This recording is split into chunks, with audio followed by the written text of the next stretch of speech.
good play. Good, good.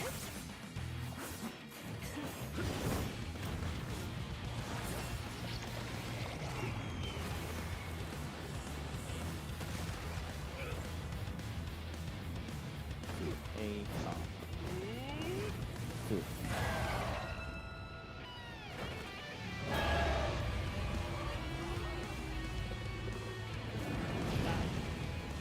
Good, good, L. Good, good, good.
สวัสดีค่ะ สวัสดีครับแล้วก็ยินดีต้อนรับทุกท่านนะครับเข้าสู่การแข่งขัน e-sport ของ Thailand SEA Games 2025 ในครั้งนี้นั่นเองนะครับตอนนี้คุณอยู่พวกเราทั้งสองคนครับผมนายโปจิครับยูกิเด็กยิวค่ะ เราสองคนขออนุญาตรับหน้าที่เป็นพิธีกรของการแข่งขัน e-sport นะคะของซีเกมครั้งที่ 33 ในประเทศไทยในครั้งนี้ค่ะครับซึ่งสำหรับการแข่งขันของเราเนี่ยก็จะจัดขึ้นตั้งแต่วันนี้ไปจนถึงวันที่ 20 ธันวาคมนี้กันเลยทีเดียวนะครับกับการแข่งขันซีเกมซึ่งรอบนี้บอกเลยฮะว่าเชียร์ไทยในบ้านตัวเองโอ้มันก็จะแบบว่าตื่นเต้นลุ้นๆกันหน่อยนะคะเรียกได้ว่าครั้งนี้ค่ะเรามีนักกีฬาลงทำการแข่งขันเนี่ยค่อนข้างเยอะมากๆในส่วนของ e-sport เราเรียกได้ว่าก็ยังใหม่อยู่สำหรับซีเกมแต่ว่าก็ถูกจับตามองขึ้นเรื่อยๆเพราะว่านักกีฬาของเราเนี่ยอย่างที่ทุกคนทราบกันดีว่าก็ระดับโลกอยู่หลายเกมนะใช่แล้วฮะ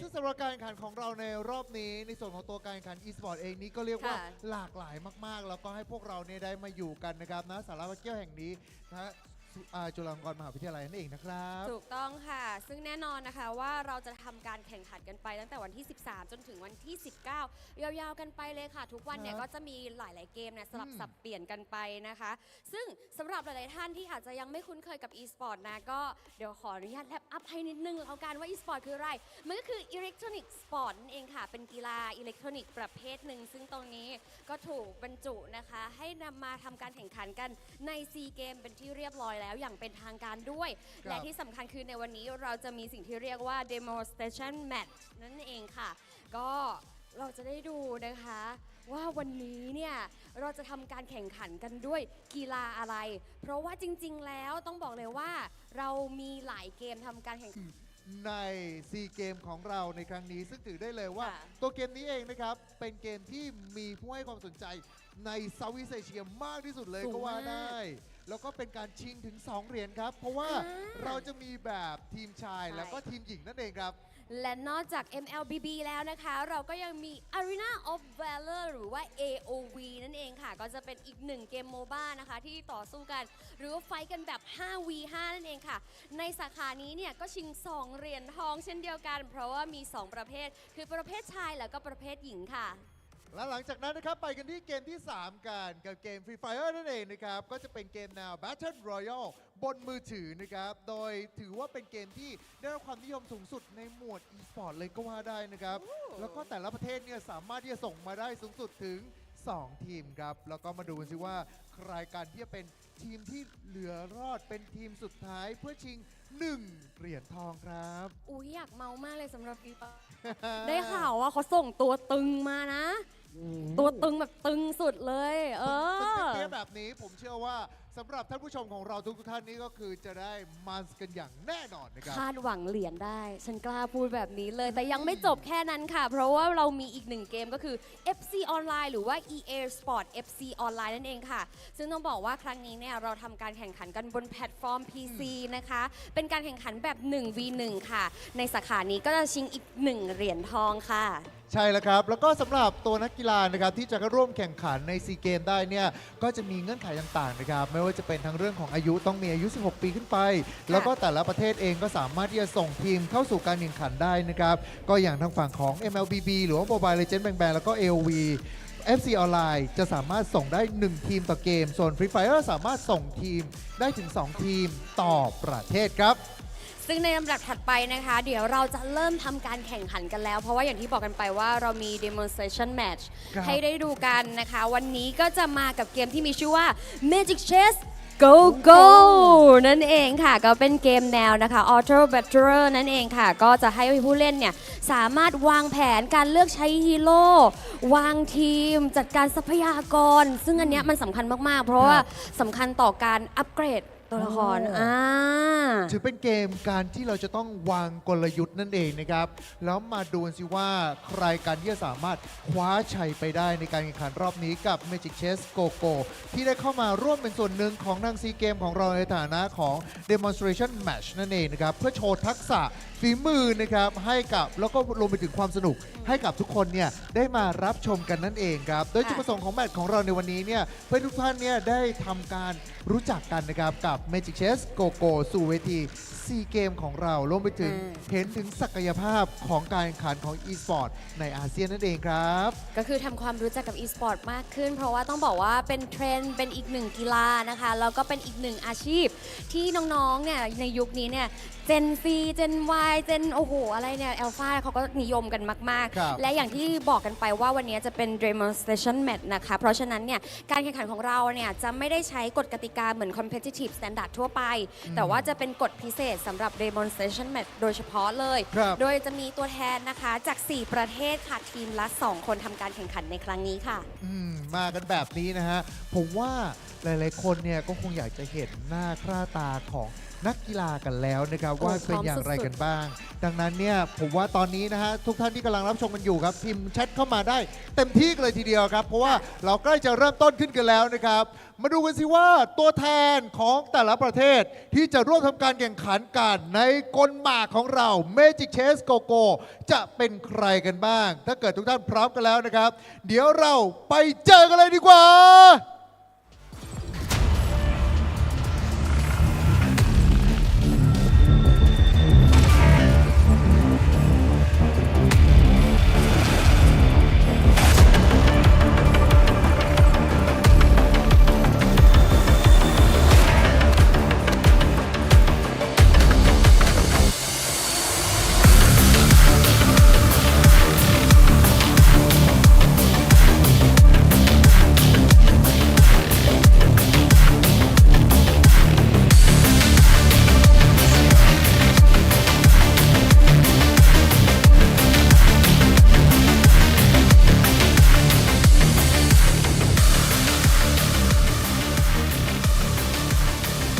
และนี่คือนักกีฬาตัวแทนจาก4ประเทศนั่นเองค่ะมาเจอกันเลยนะครับผมกับตัวแทนจากทางอินโดนีเซียมาเลเซียฟิลิปปินส์รวมไปถึงประเทศไทยเจ้าบ้านของพวกเรานั่นเองนะครับซึ่งต้องบอกว่านะคะเราอยากจะที่จะพูดคุยกับพวกเขากันซะหน่อยดีกว่ามารอบนี้ในเมื่อเราได้มาเจอกับนักกีฬาทั้งทีนะครับผมว่าเราต้องพูดคุยกันสักเล็กน้อยนะฮะเดี๋ยววันนี้เริ่มจากทีมอินโดก่อนเลยดีไหมคะมาเลยดีกว่านะครับผมกับทางฝั่งของทางอินโดนีเซียนะจะเป็นทางคุณอินะบูดิโอโนแล้วก็ทางคุณบัติสุตานั่นเองนะครับโอเค first thing first welcome to Thailand we would like to selamat datang we would like to know how you feeling right now as a Indonesia representative I'm grateful and be happy to be here because not everyone can be here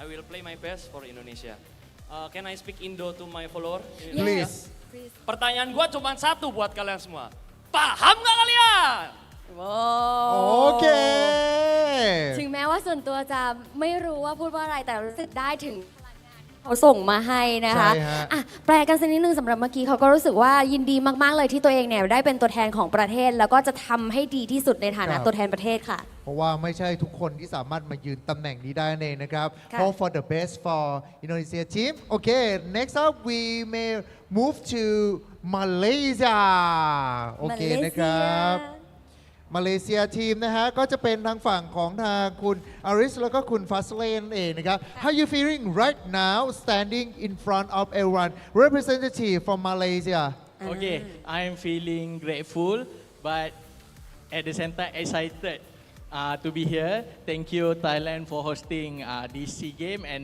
Magic Chess Go Go and I want to reply to Budiono Wong Kobut paham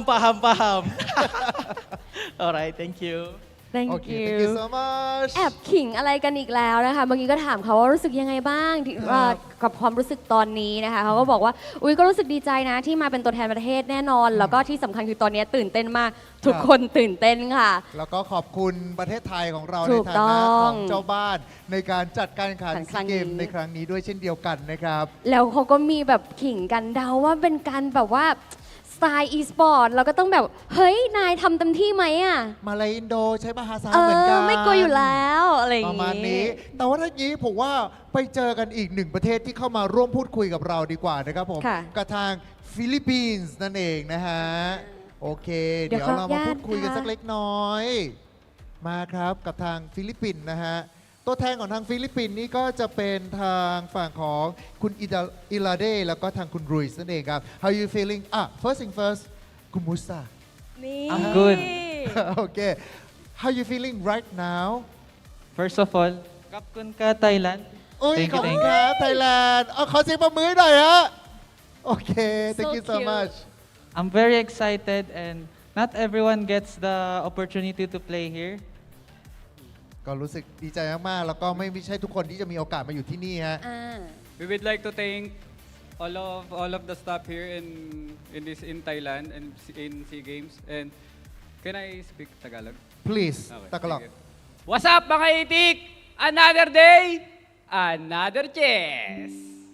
อุ้ยเราชอบภาษาแล้วก็สำเนียงของเขามากๆนะคะเขาก็อุ้ยเมื่อกี้เขาน่ารักมากเลยเขากรีตติ้งไทยเราด้วยนะคะ เป็น ก็มีการบอกว่า ภาษาไทยให้ สวัสดีนะ ครั คะ บ แล้วก็ดีใจ ก็คุณกันนั่นเองฮะ รู้สึกยังไงบ้างครับที่ได้มายืนอยู่ตรงนี้ ในฐานะตัวแทนทีมชาติครับ ก็ทั้งตื่นเต้นแล้วก็กดดันนะครับ ขึ้นชื่อว่าการแข่งขัน ครับ มันก็ต้องมีแพ้เป็นเรื่องปกติ แต่ว่าไม่ใช่วันนี้ครับ อู้ โอ้ ถึงจะมีเรื่องแพ้แต่ไม่ใช่พวกเรานะฮะ ทางคุณกันล่ะครับ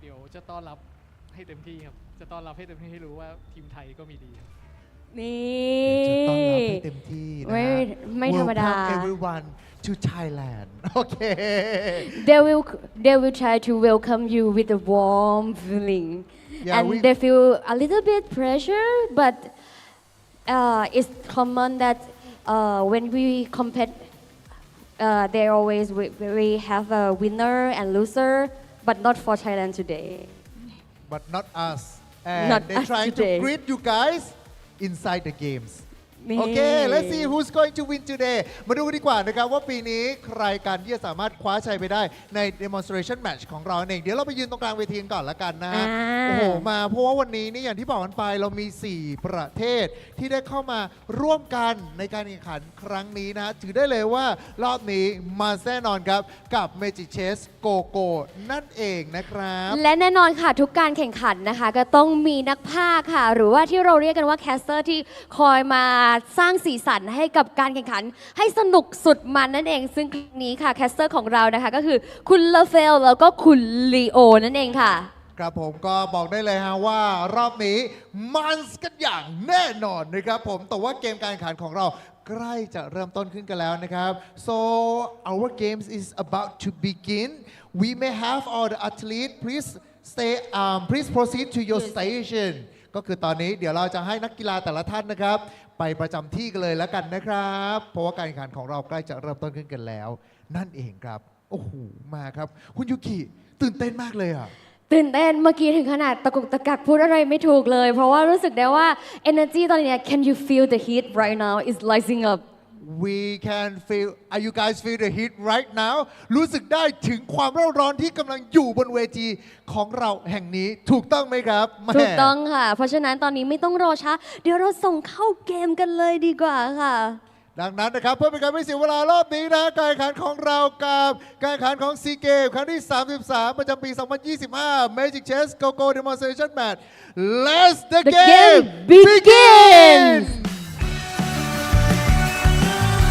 Kapun Krab, thank you very much, Poji and Yuki. It's always nice to have energetic hosts around. Now, ladies and gentlemen, welcome to the 33rd SEA Games 2025, hosted here in Thailand. My name is Phil. Alongside me is Leo, at your service. We're so happy to be on ground and to start off this week of esports competition with Magic Chess Go-Go, followed by men's and women's MLBB. We got 4 teams on stage right now.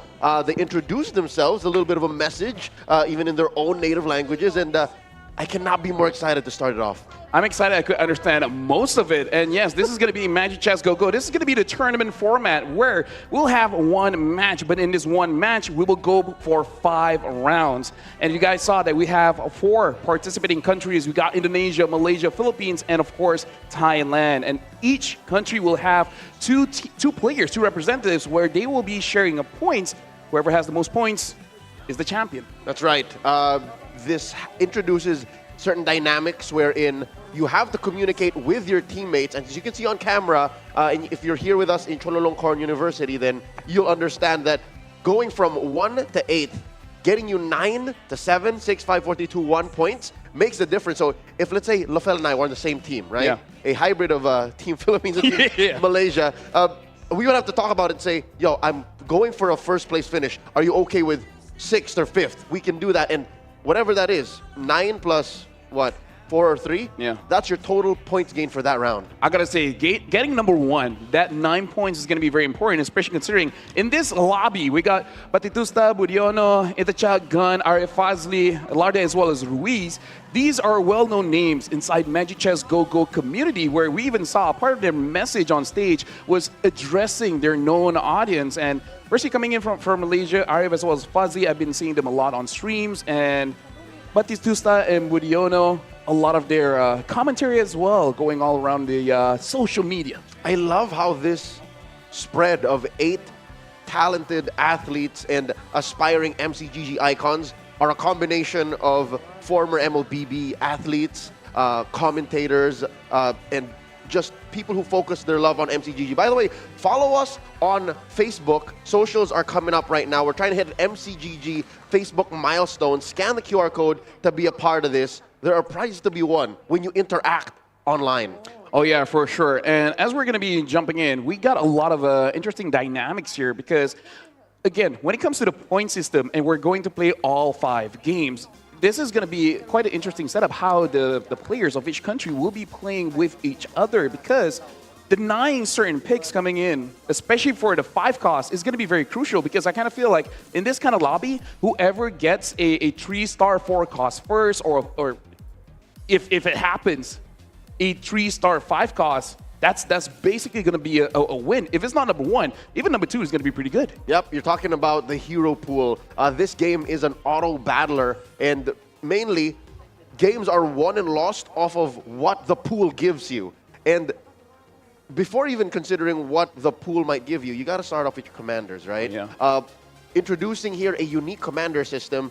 These athletes will be playing 5 unique commanders individually throughout these 5 rounds. Yeah, meaning they can't repeat. If they already pick up a Lancelot, they can't use the Lancelot again. But their teammate can. Their teammates can, and the thing is, there will be no ban. So there's like, we open up a bit, but at the same time, we restrict a little bit. And considering the fact that a lot of the econ commanders have been nerfed recently, except for Yuzong. Yuzong is looking pretty good to be either an opening or a closing commander to ensure yourself that you're able to get a very good standing here. So I feel like understanding which commander you want to start off with is going to be pretty crucial. Do you want to go for more econ or go for more damage-based? I'd say even with the nerfs, a solid 4-1 split will be the name of the game here, the norm. We'll follow through when we do get through our rounds. I'm saying 4 econ and then 1 combat commander. Yeah. Personally, for me, I've been spamming Karina just because I got the Leona skin. Looks amazing, but that does mean I play mostly Toy Mischief. Speaking of which, we do have to see what kind of synergies will they be opting for, because Glory League has been buffed a bit. Yep. Looks pretty strong, so we'll see whether they will commit to that. And I don't know about you, Leo, but once in my life, I've seen a 10 soul vessel game. That was pretty much unfair. I don't know if any of the players can execute execute that today. I love that you mentioned it because Soul Vessel is a synergy that recently got nerfed too. Yeah. But just because they got nerfed doesn't mean they won't show up. I'm talking about heroes, commanders rather, like Cho. Cho got the whole 1 gold nerf. It's Exactly. huge. You usually are okay with open forting, losing on purpose early on to get extra gold. But I'd say when it comes down to it, Cho might still show up in the 4-1 split. I mean, here's the thing, like in my own personal testing, Cho is amazing, but at the same time, because of the nerf, you might even opt for something like an Aurora, where you're not trying to open fort, but you're kind of open forting because you're not getting the heroes. You're open to open forting, but it's not your go-to. Exactly. You're willing to. Again, there are times where in the game will just randomly give you heroes that you need. Let's say you play Scavenger. Fine, you trigger Scavenger synergy. You're okay with going that way and helping get the passives on Aurora. I see where you're coming from. Yeah, especially considering the fact if you do opt for her Go-Go card, it basically means like every 2 rounds that you don't buy anything, you will trigger her passive, which is going to scale up your econ quite a bit.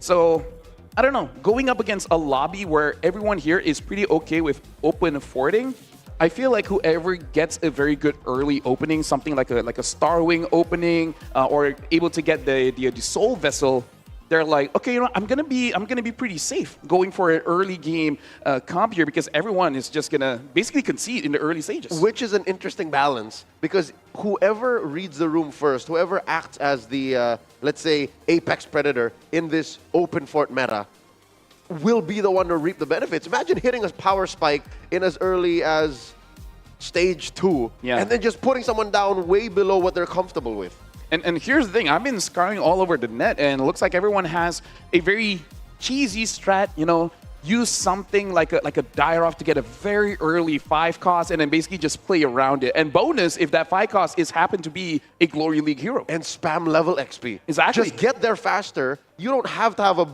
You know, sometimes I end up falling to the trap of, I want to have a pretty synergy. Yes. But sometimes fast and dirty is worth it. Yeah.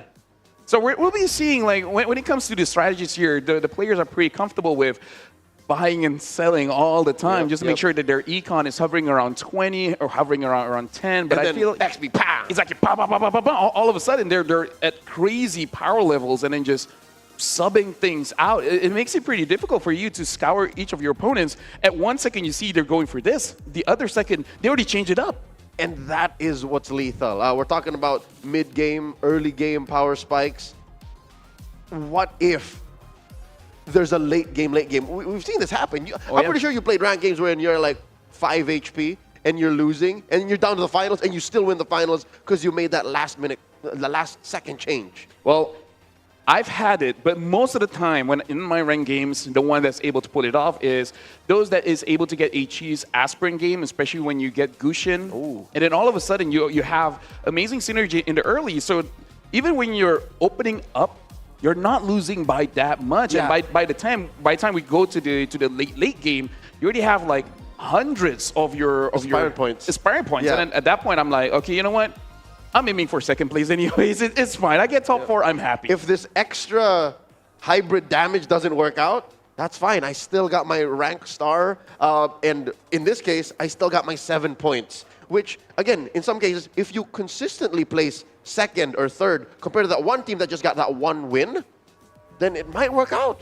Speaking of which, like for this time, I do want to see what is going to be the pocket meta here for SEA Games 33 here in Thailand, because a lot of very famous compositions coming in from before, like Metro Zero, Stargazer Mages, has been nerfed a bit here and there. They're still pretty strong, don't get me wrong, but a lot more people are opting for like KOF, Starwing, and you know, and like playing Glory League, especially because we've seen Glory League getting buffed quite a lot. And to be fair, it is 6th Glory League, which is not easy to pull off. But hey, if you do pull off, higher chance for you to win. Yeah, I'm not looking forward to KOF. I'm expecting to see... I like and annoyed with Cho. Iori. Yeah, Iori Yagami, exactly. Yeah, it's good because he's mortal rivals. If you get him early, you got that nice kick going, and then he's strong on his own. You can say the same thing for Kyo, right? Kyo is also solid as a backliner, but to build full KOF, it might work in your ranked games, especially if you can like get there quick.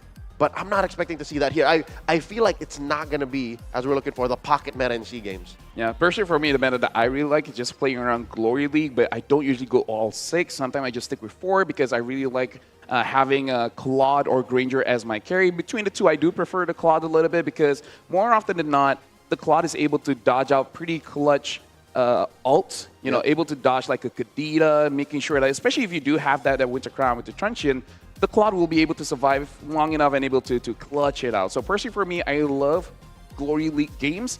Don't know whether the teams will be playing around it though. Yep, solid if you could get that carry Claude and then slap other emblems on it. Yeah, yeah. So emblem specific or emblems. Like Bruiser. Yep, emblem centric strats, commanders, if you can end up with the go-go cards that way, should help if you get your hands on Glory League. This is maybe only secondary to being the KOF season. It's also the Glory League season. Yeah. But again, like for the Glory League, this is going to be pretty interesting if the players are able to play around it, because it really does depend, and I really feel like the players, they have their own preference.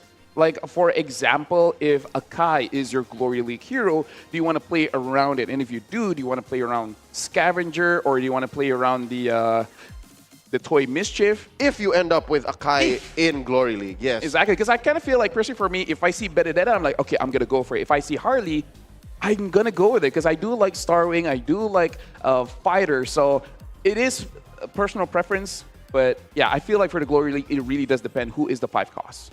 Yeah, which is something that you see early on. So the opening decisions, which is why I think MCGG is such a cool game, which is why I really like it, is it's a string of significant decisions that you make as soon as the game starts. But if you want to play it light and loose, you can as well. It's a beautiful, easy to learn, hard to master kind of system. Personally, for me, it feels like a very difficult game if you really want to basically, what you call it, like one trick something, right? Say you want a one trick Toy Mischief. I feel like you can get top 4 a lot of times, but getting all the way to number 1 is going to be difficult, especially if you want to one trick something that's highly popular. Like even in rank, KOF is everywhere. Soul Vessel. So it's like at that point, you want to get your 3-star, 4 cost, 5 cost. Honestly, it's pretty unlikely. You're not just fighting your opponents, you're fighting the game. And now, since we have a team, right? A country has 2. I think they can really strategize that, and by saying like, hey, if I have this opening, allow me to get this, and this. And if I get 3 stars, say I get a 3-star Freya, I get a 3-star Claude, Granger, Kaditas, like I'll take over the game, you help and support me. Which is why, interestingly enough, on your screens now, you're seeing players with a pen and paper. So this game can get very cerebral. This will help them parse through the builds and the communications that they're making with each other, saying, yeah, I'm going to keep track of this. I'm going to hold on to this. You want me to keep this? And this lightens the load, but I'll tell you now, Magic Chess is still a huge game that relies on luck. Yeah. So that will just help minimize it, but not totally control it. Exactly. Like the players can manipulate it a bit, you know, like cycling 3 costs, 4 costs. But again, ultimately, no matter how great your strategy is, sometimes you just don't hit it, right? Sometimes you're just one unit away and it never comes your way. And then eventually you'll get eliminated by the time everyone else has hit their power spike. So it is definitely something very, very dangerous, considering the fact that our lobby is very flexible in terms of never understanding this is your opening, it will never be the same after 2-3 rounds. Which can get overwhelming. Not to mention how this as a sport involves not just massive mental gymnastics, juggling all of these factors, all of the possibilities, but even mechanically speaking, I'll tell you now, in other genres such as real-time strategy games, right? There's such a thing called as APM, actions per minute. You also have to count actions per minute in Magic Chess, the speed at which you sell, buy, move around. You're not just playing with your pool. You also have to fix your layout, the possible matchup that you have to fix the layout to. You're dodging that built-up saber. You know what I mean? Like there's things that you have to rely on your mechanics more than your mental. Yeah, honestly, I've been watching their streams, the way that they do their rotations, right?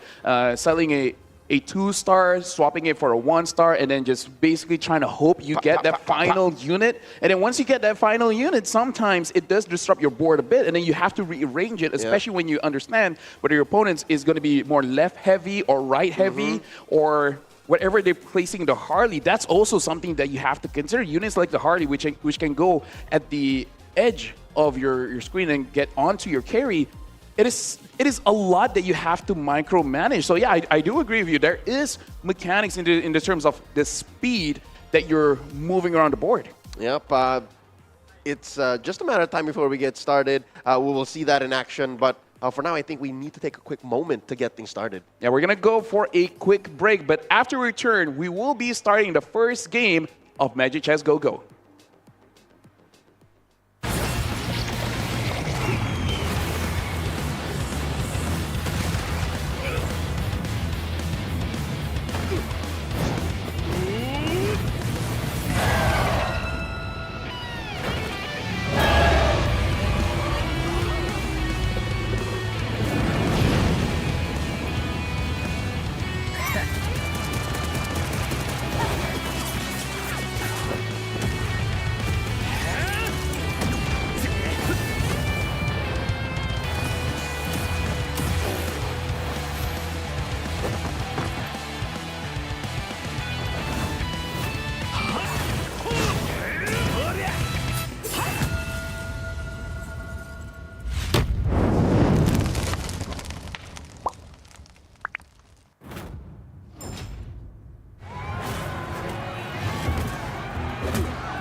I said it's going to be a quick break. I wasn't joking, because it looks like everyone has gotten ready. Everyone has gotten comfortable. Welcome back. My name is Ophel. Alongside with me is Leo. You guys are watching the 33rd SEA Games here, hosted in Thailand, where we'll be doing a Magic Chess Go-Go demonstration match. 1 match, 5 games.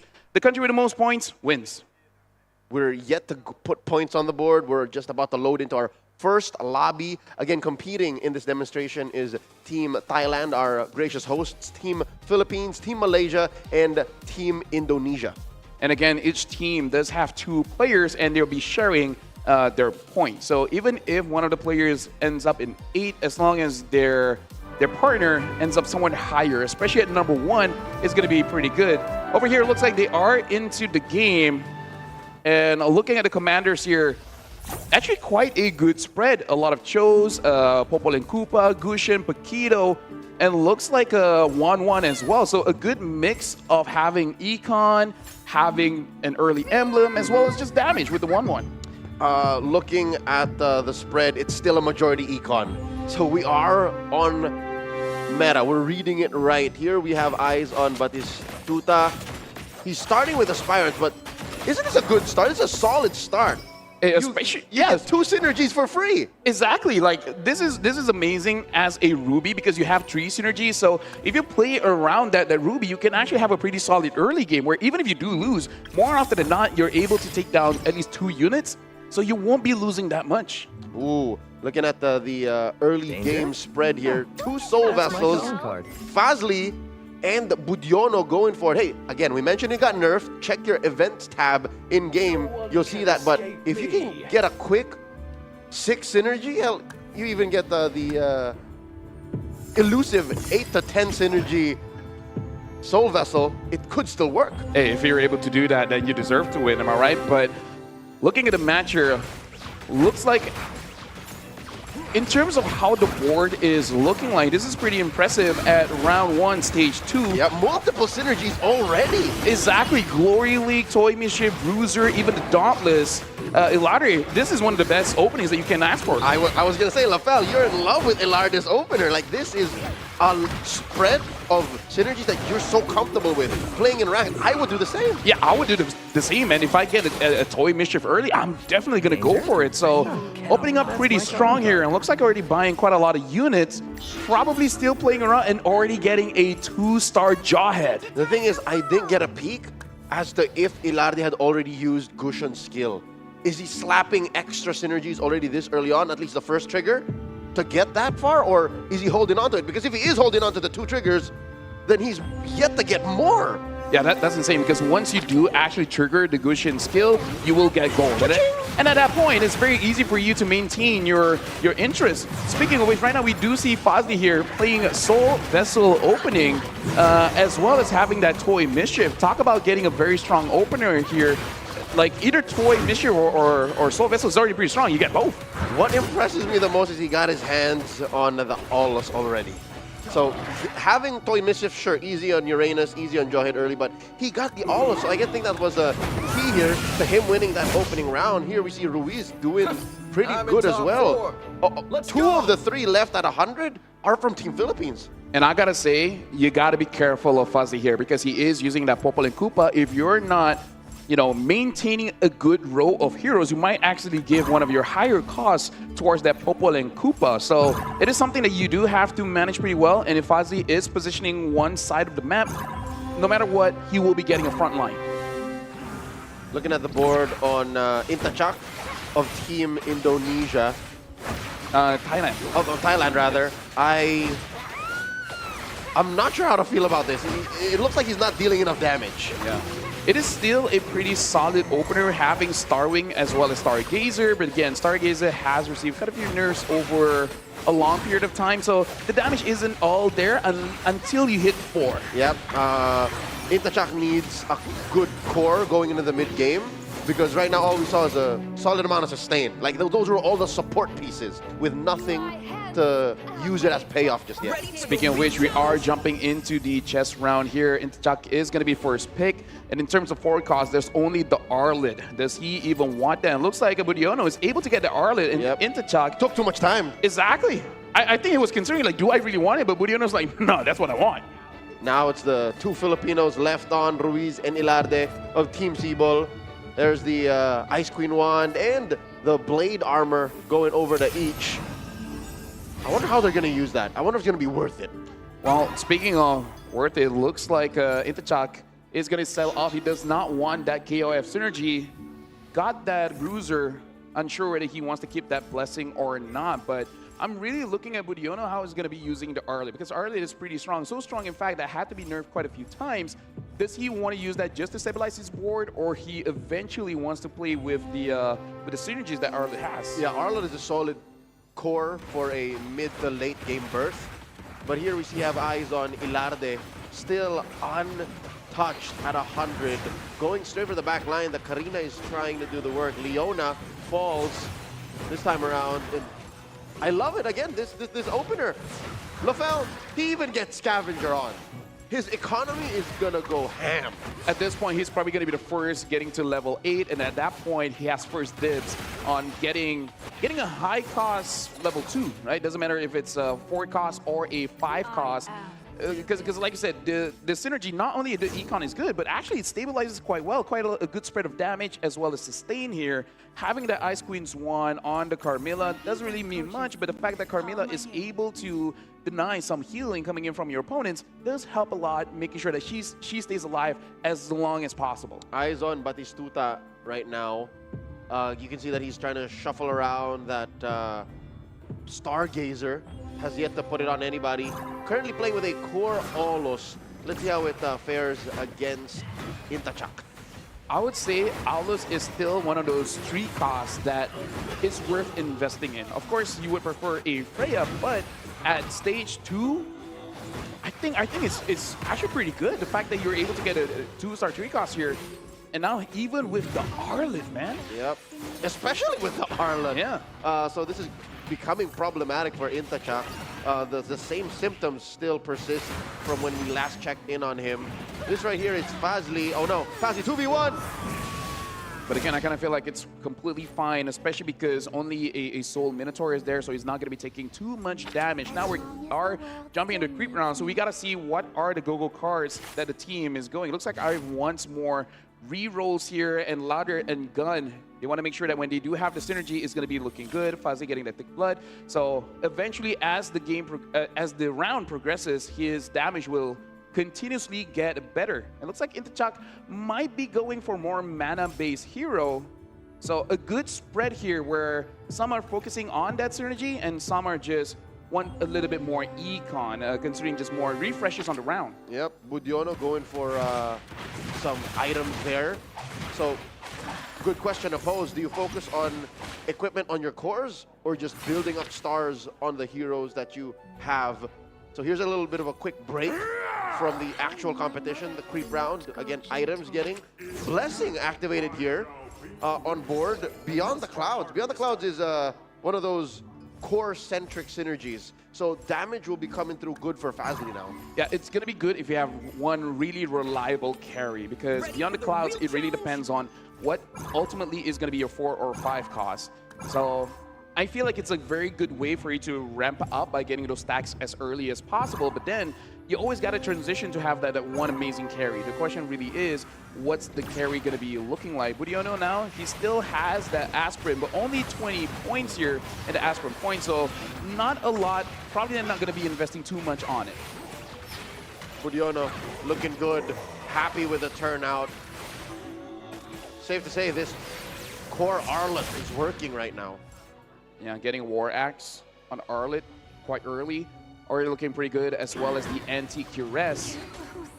Looking at the spread here, Batistuta is looking pretty good. Looks like the leader here. Painful. We just witnessed Ilarde take damage from Ruiz. Two of Team Philippines athletes bump into each other. I'm not so sure if they could have communicated that better. I mean, like, my bad, dude, but one of us has to go down, right? One of us has to take damage. I mean, minimum, right? Like, what was that, 2 heroes left? Yeah. Wait, no. Yeah. So that's fine. Could have been worse. Batistuta is #1, is the lobby leader here, and looks like basically everyone except for Fazli is at level 7. Fazli is ahead with level 8, probably just reselling every single unit that he gets. So in terms of synergy, looks like Fazli was the one that's able to access that forward cost more reliably.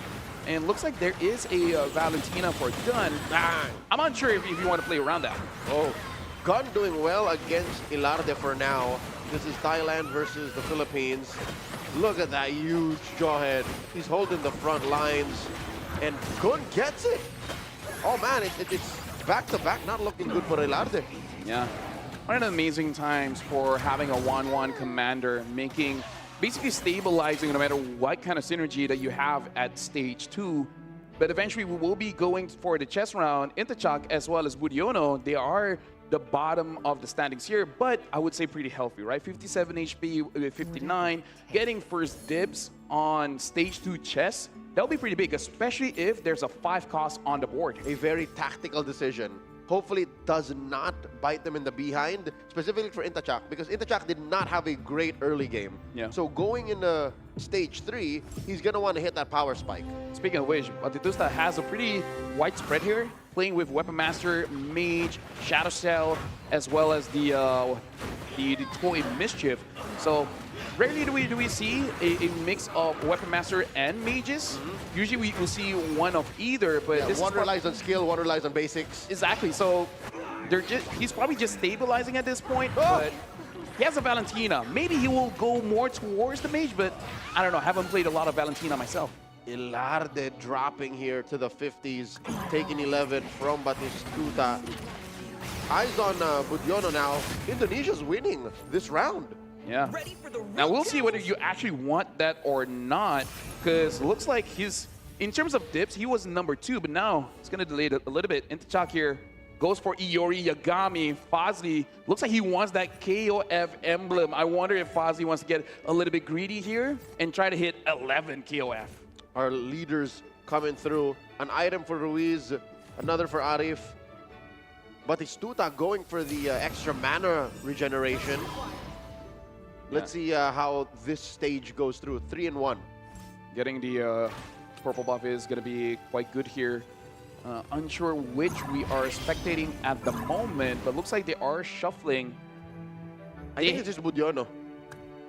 Yeah, it is Budiono. Yep. He has to face Whopper. Don't know whether he wants to commit to that or not, because looks like he's playing around the Scavenger. And who's open 4 here? Looks like Arif is going to open 4 for quite a while. Arif has a life to spare. He's got life to spare. Just let that one Terry Bogard is like, yeah, I can. Okay. Kind of like just tail behind Batistuta. This is where we can see the strat here. He's going up against Fazli. That's why. They want to minimize. They want to make sure that this is where communication is key. Teamwork. This is teamwork. How much damage? 8. 8 damage, the least amount of damage I believe you'll be taking this round. That was smart for Team Malaysia. Yeah, make sure that they are able to extend as far as possible. Like, as long as you guys get top 4, it's going to be pretty good. And that basically allows them quite a lot of time here. Speaking of, we're going to be having a creep round after this, and it does look like it is going to be a purple card round. I think that's going to be crucial because at this point of the game, do you want more, like I said, the question, do you want more item or do you want to get those stars? Because we did see a good mix, especially when it comes to those refreshes. Yeah, I feel like this gold go-go card is going to be crucial for basically all the players. Yep, a good spread of go-go cards can help you address both, right? You can go tall by building one solid core or making another core, or you can go wide, spreading the stars amongst your heroes. We are watching now Intacha. This has to be the round that he recovers, right? If you take too much damage from here on, you can't rely on getting to stage 4.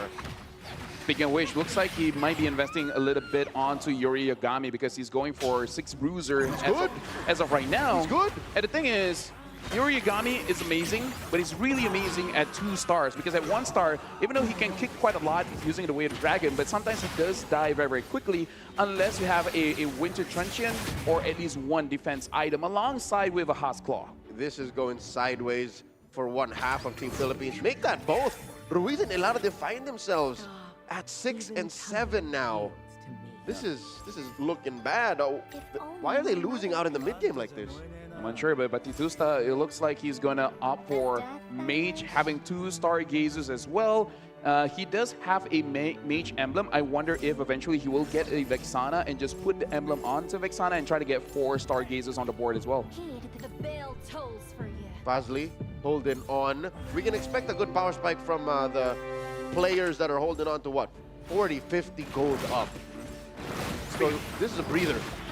Looks like Batusta is grabbing the shield, so making sure that he's able to survive any kind of engage. Maintain that streak. And I feel like that's a pretty good idea because, you know, playing mages and stargazers is pretty strong, but you do die pretty quickly. So just in case someone gets a very high rolly roll in the next two rounds, you know, I think it's a good idea. Yeah, your wins are big, but your losses are big as well because you get wiped out hard. A softy lineup like this. Metro Zero.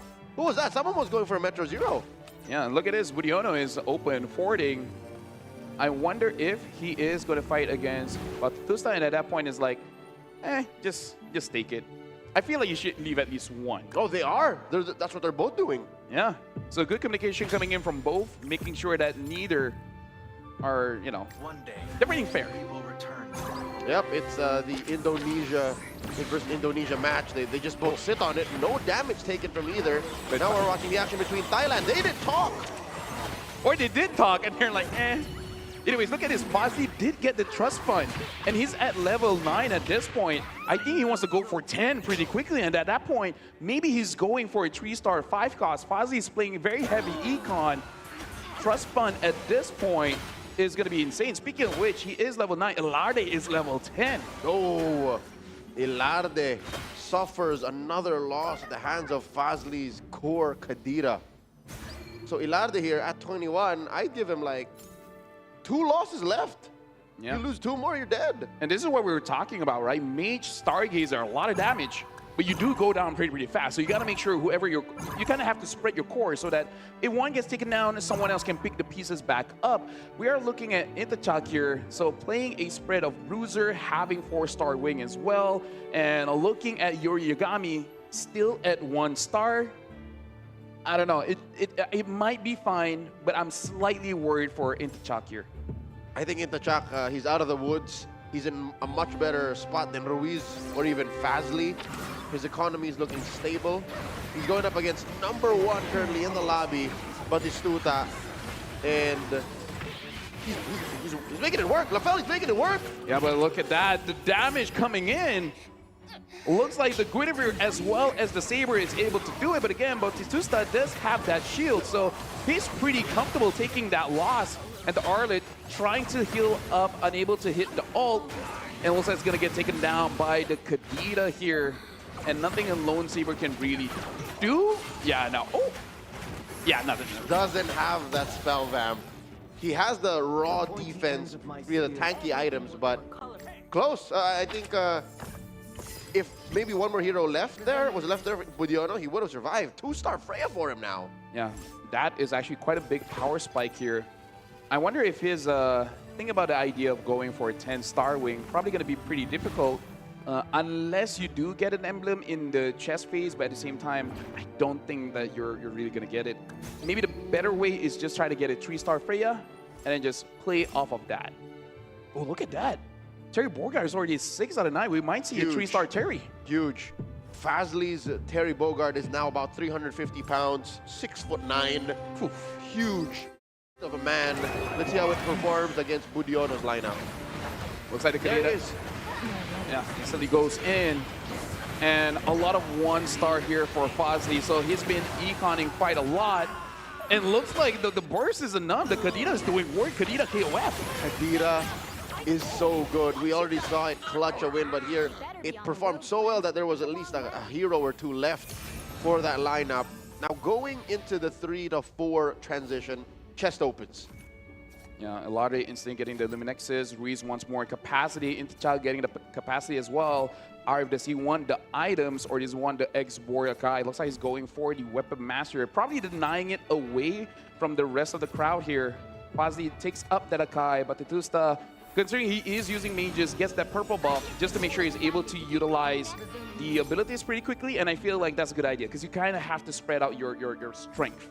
Yep, more items across the board. Essentially, that is what the Starwing synergy is, right? Like you give your whole board like this for Budiono extra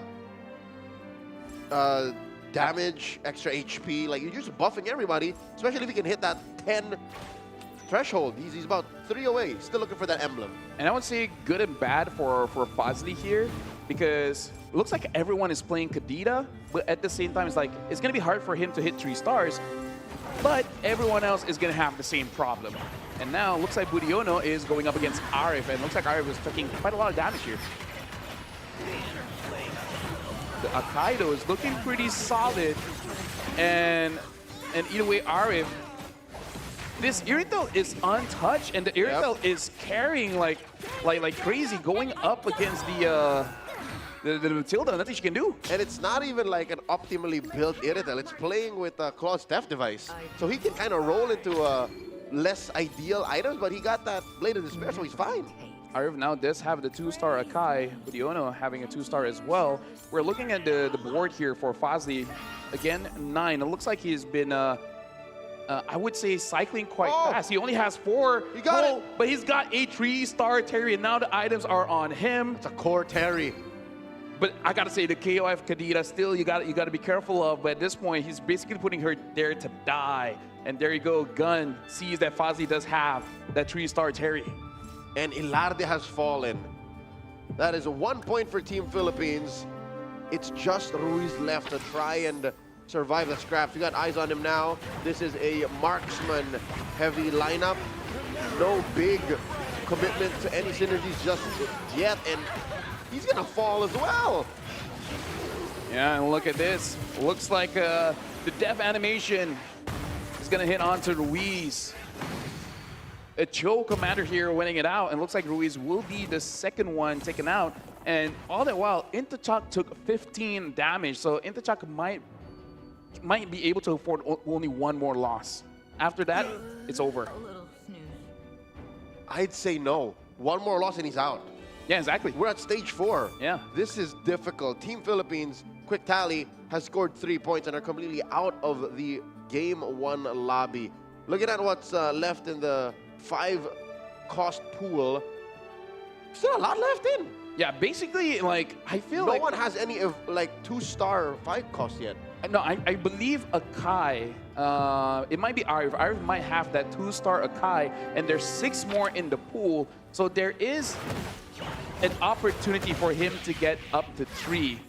Budiono only has 1 Freya, so not gonna be looking good here. Speaking of which, Intachak finally get that 6 Starwing, 6 Bruiser lineup.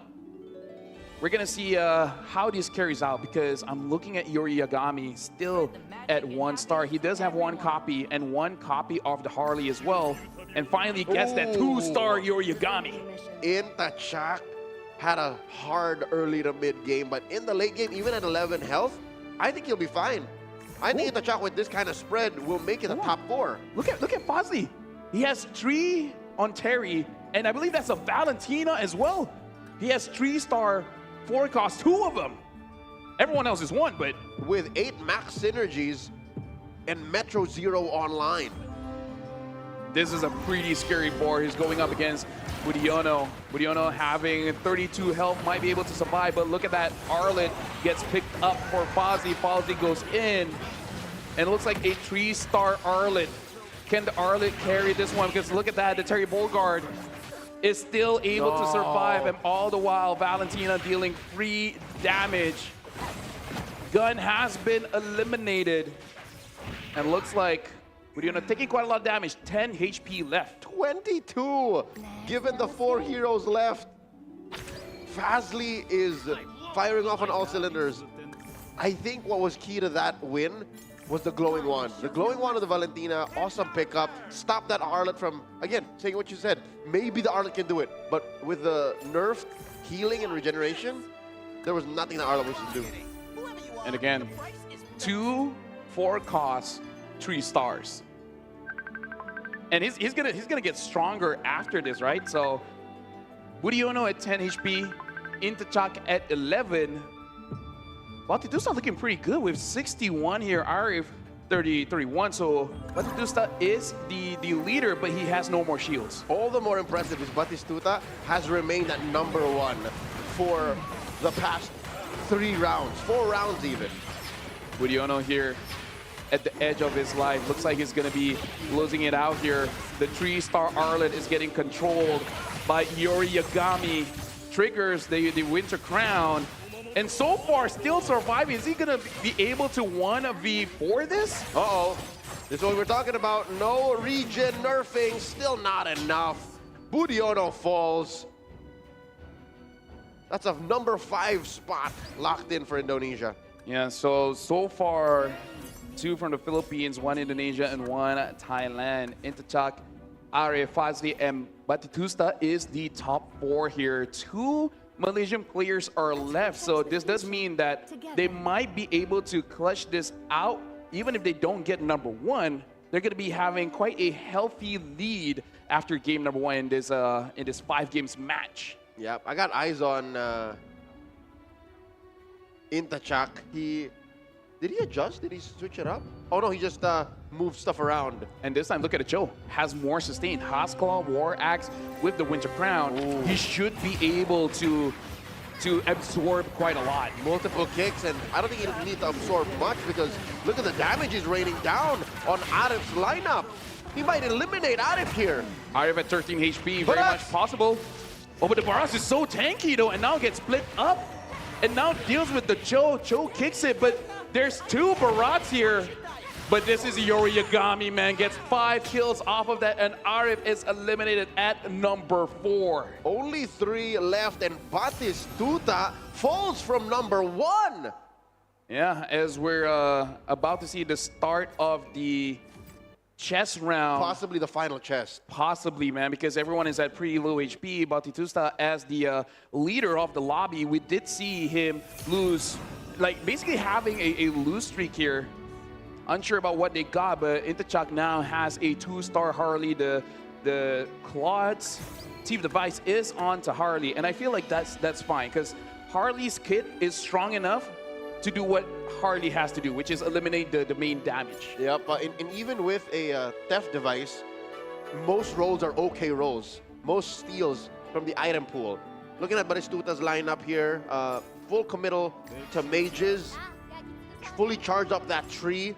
He is going to do well with Beyond the Clouds now, but is it enough going up against the likes of Intachak's lineup? He will be facing his mirror. Honestly, I doubt it with only 51 stacks on that Beyond the Cloud, and the front line is not tanky enough. This kill is going to get taken out so fast, even against a mirror here. Intachak is going to do the death damage here. Batistuta is going to get eliminated at #3. Whoa! And Intachak gets taken down, so Fozzy wins the round at #1 for Malaysia. Malaysia closing off game 1 with a 1st and 4th place finish.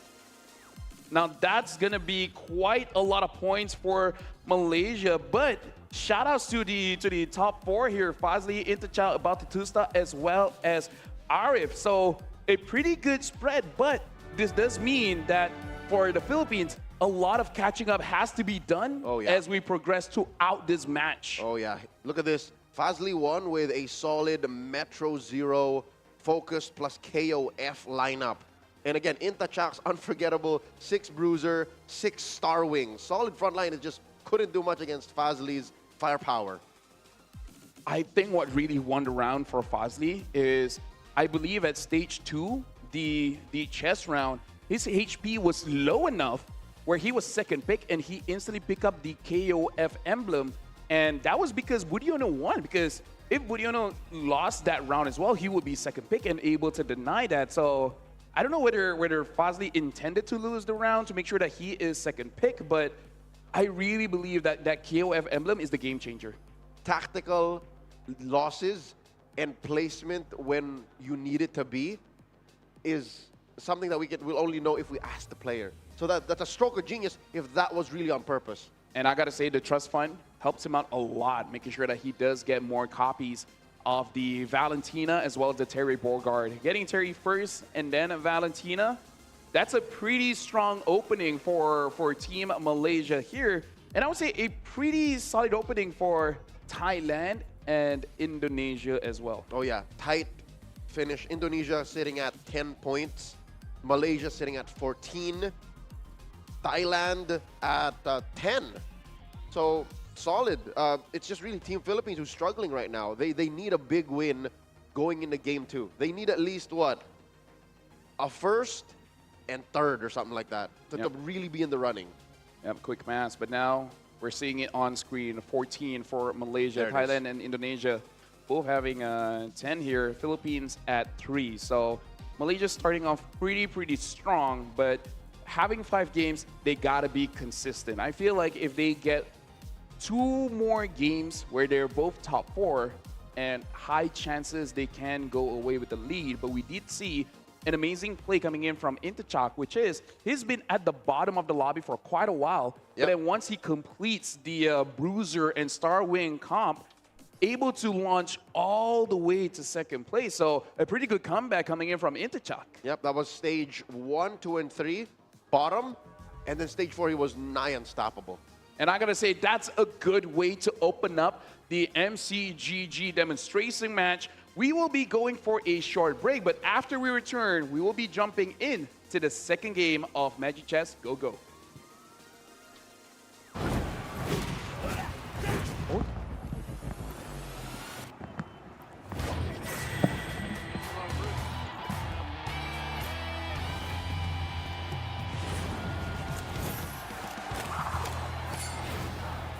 Round 1.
Round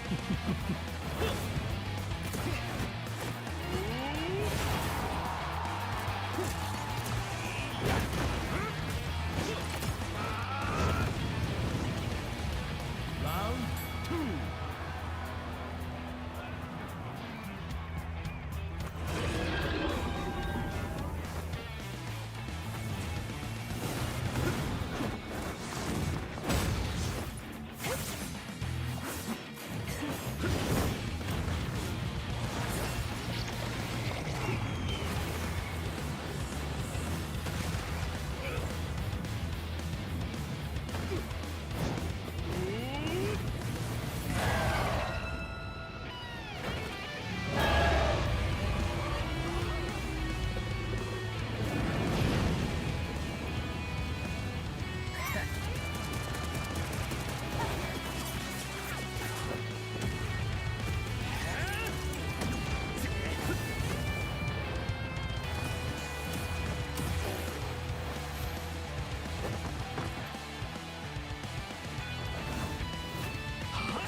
Round 2.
Round 1.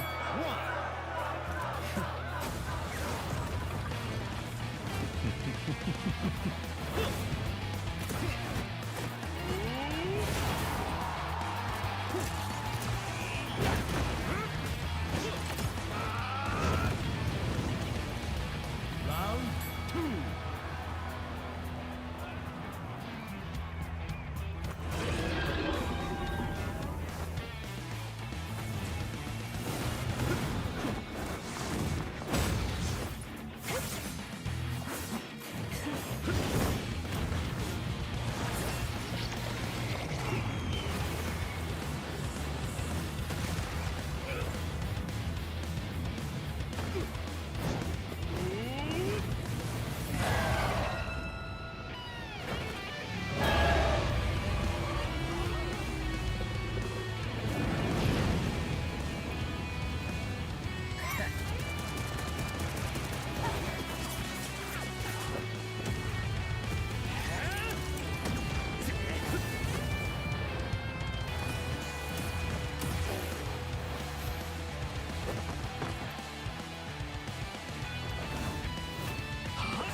Round one.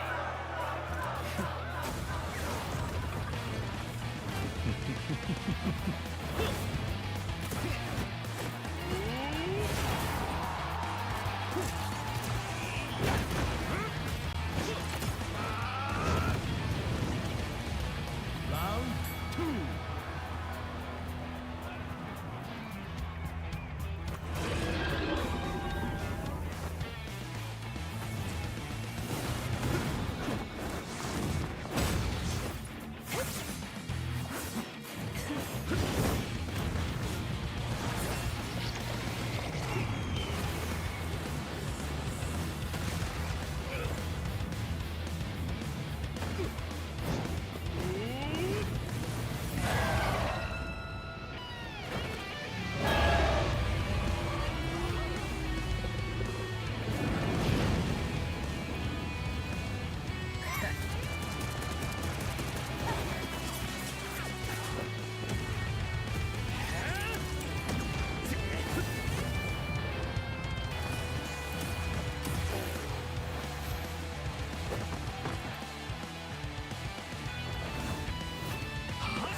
Round one.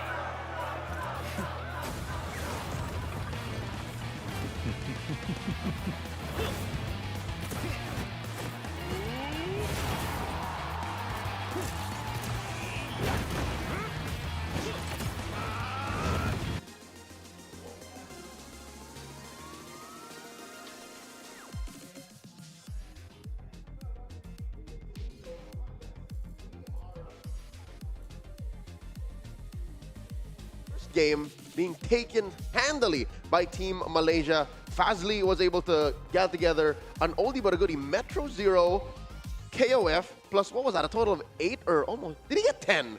I mean, active synergies. We saw it, we didn't scroll down, but he had a 3-star Terry Bogard, a 3-star Valentina as well, looking pretty strong. The Valentina as well getting that KOF emblem is amazing. Speaking of which, we have finished the first game. After this is going to be the second one, which, by the way, if you guys just tuned in, this is the Magic Chess Go-Go demonstration match where we only have one match. But in this one match, we do have 5 games. Make sure you guys follow the MCGG Facebook as well. A lot of goodies will be there, especially if you log in and you check your inbox. More information there. Speaking of which, we got to tally up the points because as of right now, Malaysia is standing at the top with 14 points, but Thailand and Indonesia tying it with 10, and the Philippines got 3, where the 2 members got eliminated at the early stage of the game. But again, there are 5 games. There's more games where they can get a comeback. Literally 8th and 7th. Some would say too soon that Team Philippines fell. Must be tough going into Game 2, but if they have a mid-game berth in Game 2, 3, 4, 5 should be fine. Again, this is the early game. Literally, we're in, I wouldn't even call Game 1 like stage 1 or 2 in Magic Chess terms. I'd call Game 1 maybe a painful creep round. Exactly. And the thing is, we got to pay attention to the commanders as well, because Fazli opened up with a Popol and Koopa, which no one else used in that game. Not as meta. I don't hear people saying, "Oh, you gotta pick Popol, you gotta pick Couple." Because I really feel like it is an individual thing, because you gotta set the traps one, and in a way, you gotta set a trap in terms of how you use your formation. Because we saw Fazli in that game quite a lot of times. He gets 4 costs, 3 costs, getting a lot of Arlets, selling it off, doesn't even care that. I believe Budiono was getting a 3-star Arlet. He's like, yeah, I don't care. I'm going to get it. I'm going to sell it. And then I'm just going to get crazy econ in the game. That must have been key. So now the cat's out of the bag, are the other athletes in this demonstration capable of taking advantage of that? Can they use a Popol and Koopa the way Fazli did? Because already that's a check for him. He got 9 points off of the one time he's allowed to use Popol. Now he can dig deep. He can go play Lunox, Gushan. Hell, even Yuzong. we saw some Chos in that last lobby. So who's to say? But one thing is proven: Econ is still king. Oh yeah, Econ is still king because I believe the difference of a fort cost and a tree cost is honestly quite huge. I think 4 and 5 isn't that big of a difference. Of course, 3-star, major difference, but at a base of 2-star each, they're more or less, like you can play around it, right? But like you gotta heavily invest in the forward cost, as we saw with Fazli having 3 stars on both Terry as well as Valentina, when everyone else was basically 1 star. Another 2-star that he had was the Exborg. So basically 3 carries there with Metro 0 and able to clutch it out with a win. Some way, somehow, Fazli went tall and wide at the same time, which is, again, logically and rationally difficult to do. Now I believe the word on the grapevine. I've heard good things about Fazli. And here you see in execution, in practice, can he do it multiple times in a match like this? He wins at least one more, Malaysia is set. Yeah, I mean, like, here's the thing. He hasn't been hiding his training as well. He's been live streaming throughout the time that he's waiting for his flight, getting to Thailand here. So he's definitely been practicing. But speaking of which, we do have to talk about Intachak as well, because he finished off with 6 Bruiser and 6 Starwing, and that got him from basically almost exiting the game early all the way to the 2nd place. Yep. Now going into game number 2, we see the spread of commanders here. Folks, the little portraits might be similar again in layout, but it's because our players are shuffling around what they're allowed to play of their 5-game unique commander spread. We see a Cho, a Popalikupa in the hands of Intachak. Okay, following in the footsteps of the previous game's winner. Couple of Gushans, still Cho out there. 1-1 and Lunox. Yeah, so Ruiz is going for his Lunox. We'll see whether he's able to get a lot of blessings and get a pretty strong early game, or save it up, get to rank 7, so that when you do get it, there's a higher chance of you getting a 3 cost, and at that point, it's going to be pretty easy for you to stabilize. And it looks like for every commander, they are going to take their respective own go-go card. So Fazli already having 21 gold, able to hold that interest, and that's a very early start of a 21 gold, which, by the way, he does have that soul vessel, so an amazing start for Fazli. Okay, it's a good start for Fazli, but I don't know how he's going to be addressing the fact that there's 3 other players in the lobby trying to go for soul vessels. Look, 2 Dijangs already in this matchup between Budiono and Intachak. Yeah, I believe that he will be cycling out later, especially we got to see what kind of emblems did he get. But either way, Soul Vessel is an amazing opener, having an additional unit on the board. And all the while, Budiono looks like he was able to avoid the trap. So good on him. Here we see Ruiz taking damage from Arif. This early on in the game, it looks like Team Philippines is yet to find their footing. But I believe this is one of those stages where you kind of want to lose just a little bit, right? You don't want to take too much damage, but if the early part of the game here, you can see Ruiz open for just a little bit. If he's able to get the first pick, and there's a crucial 4 cost, a Claude, a Granger, maybe even a Kadita, paired up with that Lunox, using the Lunox passive on that 4 cost, you're in business. Looking at Intachak's board here, out of Team Thailand, 2-star Kula, facing up against another 2-star Kula, but this Clint is wreaking havoc throughout the lineup. That's a win easy here for Ilarde. Yeah. Intachak so far in the early game, I don't think he's able to utilize the trap all that well, especially considering that there's a lot of range heroes that he's going up against. Not a lot of heavy frontline, like a fighter or a defender. Dauntless, even. Not an active synergy right now. We're about to play our last match round before chest opens. Fazli had to give a little bit to Arif there. They didn't get to talk about that matchup, which again brings us a interesting question, right? Like, how do they read the situation? How fast are they able to, like, adjust? Oh, we're about to fight each other. 0 dudes on the board. Speaking of which, right now it is going to be a lottery going up against Batistuta here. Speaking of which, there's a lot of 2-stars coming in from Ilarde, so pretty strong opening here, getting a 2-star Clint Sicilian as well as the Kula. So a lot of damage coming in. So Batusta is going to receive some damage. But I believe the first tree at the bottom is going to have a pretty big advantage going into this chess round. Yep, they suffer what Intachak had to go through by basically playing the first two stages from the bottom, which is fine. They got the best dibs out of the chests they opened. Yeah, I don't know if Ruiz wanted to win there. We got to see. He is right now number 4, so it's going to be a 4th pick, and we see a Claude, a Terry Borgard, and a Barras. Intachak goes straight for the Barras. Doesn't even think about it. Gun gets the Terry, and now Batusta gets the Claude. And this is where you're really rewarded, and that's why I was like, is Ruiz... I think Ruiz did not want to win that round, because if he didn't, he could have gotten any of the forecasts. Yep, Ruiz, I think, calculated to a point where the margin of error was so small, he still ended up winning with just 1 unit, henceforth putting him at 4th. Blessing activated here. A lot of bruisers coming online. Is this a 4th dragon? Oh, nope, not yet. Nope, Soul Vessel still not online here for Ilarde. I'm pretty sure he's looking for it, but he has to take care of his econ. He has 18 gold. He's going to sell up the Lolitas.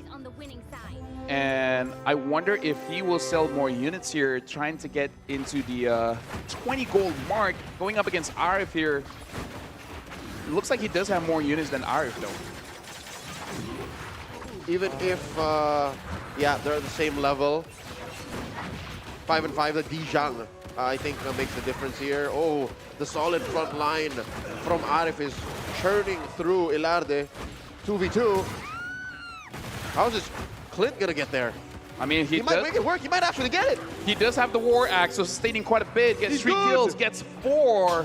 Ilarde still maintaining the win streak with a 4 win streak here. Able to survive the econ. Okay, we're not out of the woods just yet for Team Philippines. Again, they scored a measly 3 points out of the first game.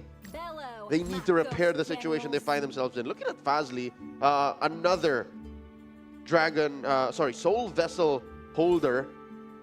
And is he doing... Lafel, tell me he's not going for Metro Zero again. I think he's thinking about it because if you see the piece there, he does have that mage blessing, right? Yeah. So there is an opportunity where you can go wide or tall. Yeah. And I think he's still thinking about the chances, looking at the rest of the board and thinking forward, what is going to be contested? Is it going to be safe for him to go tall, or is it better just to go wide? I mean, if he makes it all the way to late stage 3 or stage 4 entirely like he did in game 1, he can pivot there. Like, again, his economy now, I'd argue, might be better than when he was in game 1. He's playing a Gushin, so he can secure these synergies much easier. The fact that he's maintaining his win streak at 100 HP, the world is your oyster, man. Now we're going for the second go-go card.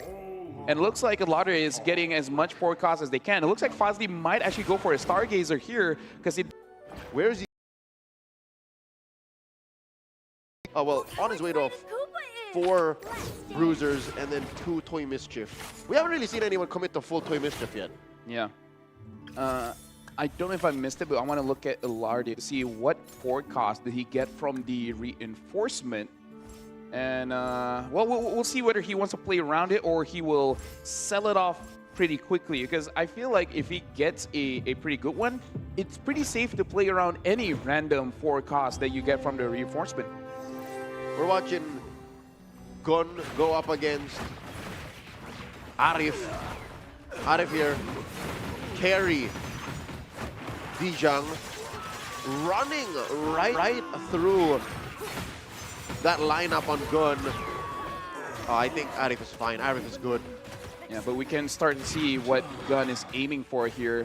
Playing a lot of range with the Granger as well as the Xavier. Having the Atlas in standby, maybe thinking of switching up later on to play more Starwing. I believe that he probably needs just a little bit more beefy front line paired up with Terry. Terry is pretty good at stage 2, round 5. But still, it's something that you have to consider. Speaking of which, right now we're looking at Ilarde here. There he is. He's playing with the option too. He has that Ixia already. He has the Guinevere as well. Shuffling around his blessings, so the next star up should grant him an extra synergy. But which one, right? He's still very liquid, very open with what he could get. Flexible for sure, going up against Udiono. Looks like it's going to be playing more range here, having a lot of mages and a lone Ixia. But the front line from Ilarde is proving just to be a little bit too much. Double Barats. I believe triggered off the clone, runs right through Budiono, puts him at about half of his starting health on 57.